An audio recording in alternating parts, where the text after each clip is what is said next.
đi á. Cắm đây.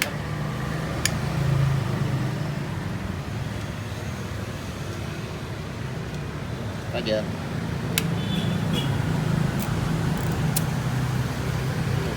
Cháy mẹ sao đó.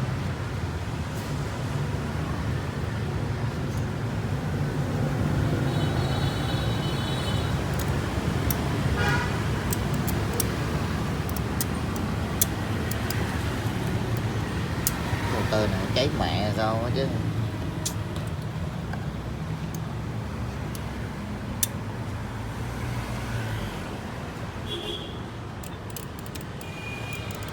Đâu có quay mẹ đâu.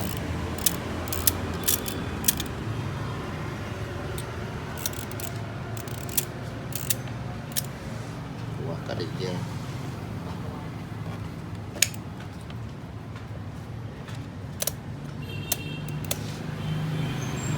Motor nó đâu quay mẹ.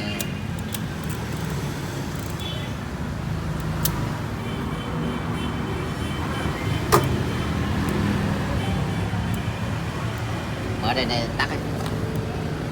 Tắt ấy. Có bánh nhông nó quay mà. Nhau không? Thấy chạy bánh nhông đó. Bị đứt đâu đây nè. Mở này ra.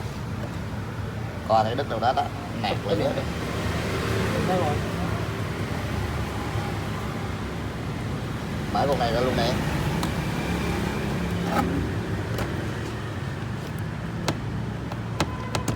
Rồi mở ra. Lâu lên.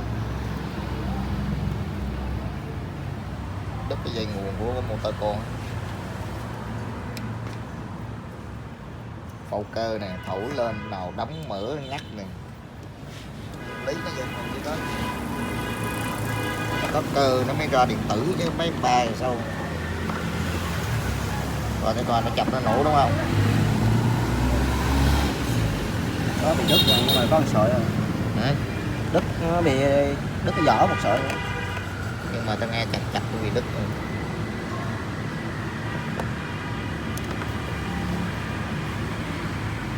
Có sợi màu đỏ rồi. Một vỏ.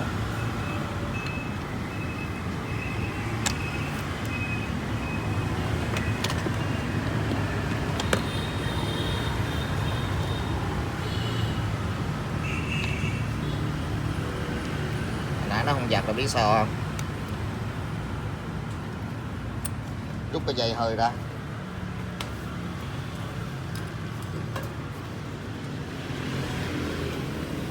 Anh ơi. Đưa vậy. Kéo dây hơi.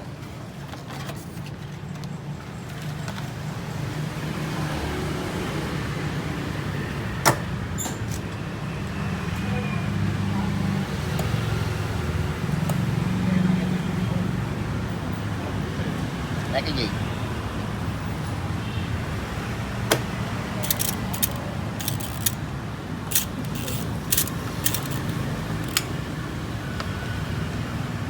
Nước vô.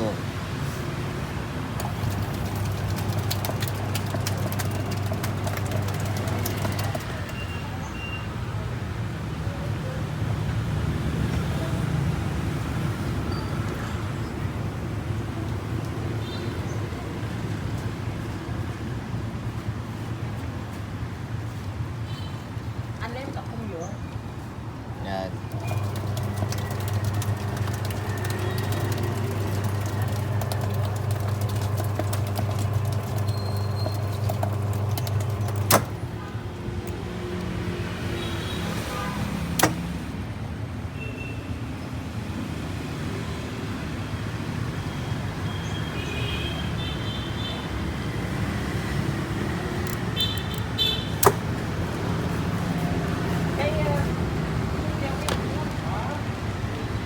Chạy với ta dòng là nó bể sao ta.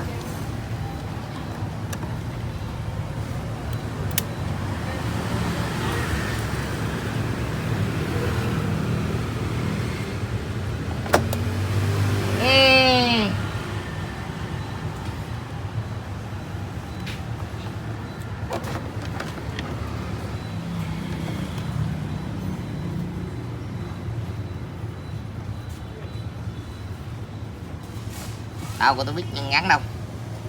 2 cây á, có tôi biết nhỏ. Nhỏ ngắn rồi, không có. Biết dẹp á. Không có. Cái gì lấy khung hả? Khung hả? Ở trong sân bay bán rồi.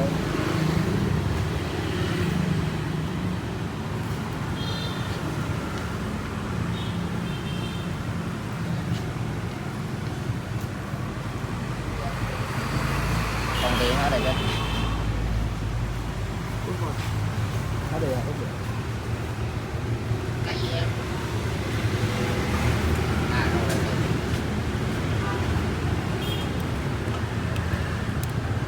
Đó, đây, tôi biết nữa. Có tôi biết dẹp nào không? Xí này. Co đây thì có rồi không có.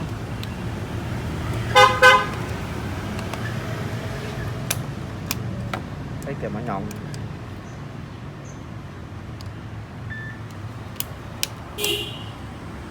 Đây, tìm nó nhọn. Cái gì kìa? Cái chỗ đóng là người. Đấy, cái thời đây mình còn sửa cái này cầm.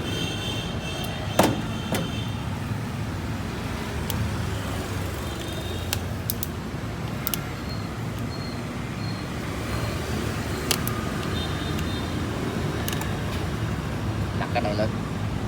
Thả thấy đây.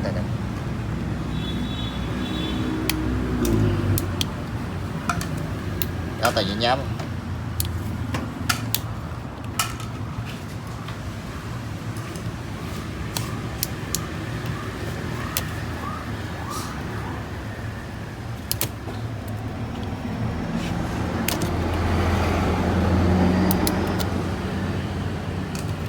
Chưa đâu.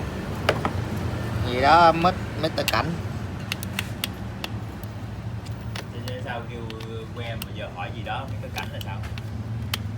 Nay không làm aqua đúng không? Hả? À, không làm aqua cái gì? Nay về đây kinh nào phải không? Chưa. Là nói rồi. Chứ sao mà bữa nó nghỉ mà phải không? Hả? Bữa nó nghỉ mà. Cái gì? Ai nói? Nghe nói mà.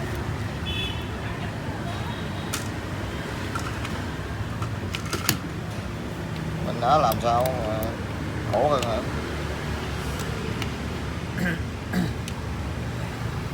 Cuối năm có gì hay không? Thấy đâu thấy. Không thấy sắp nghỉ đâu mà hỏi. Giờ về đây kinh hả? Về Tết rồi. Đúng nè, về đây kinh đây.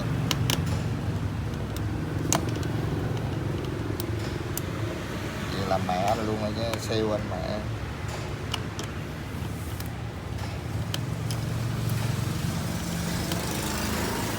Đó có tôi biết cái bà cháu nhỏ kìa nè, vừa đây chứ.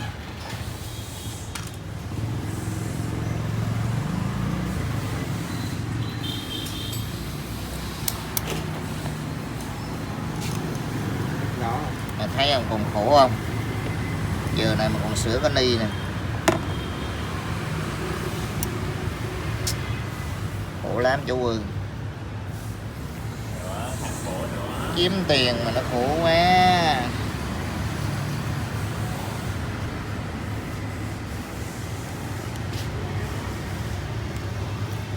Thì sao?